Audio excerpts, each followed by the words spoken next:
എങ്ങോട്ട് ഓടും?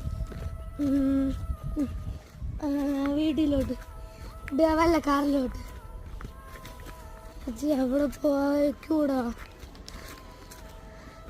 അവിടെ കൂടെ പൊക്കോണോ ചേച്ചി? പേടിയുണ്ടോ? ഉണ്ട്. എന്നാ തിരിച്ചു വയ്ക്കോ? എന്നാ തിരിച്ചു പൊക്കോ? എന്നാ തിരിച്ചു പൊക്കോ?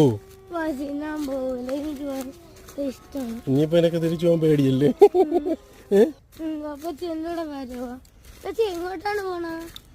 ഞാൻ ഈ വിജനമായ വഴിയിലൂടെ അകത്തോട്ട് നടന്നു പോകും. ഒരു മരം വളഞ്ഞു വീണ് കിടക്കുന്നുണ്ടോ? ഇതിങ്ങനെ ചാടി കിടക്കണം. പേടിയുണ്ടോ? ഇല്ല. പേടിയുണ്ടോ? പേടിക്കണ്ട. എന്തോ ജീവികളൊക്കെ ഓടിച്ചാടി പോണു. ഇവിടെ കൂടെ പോയ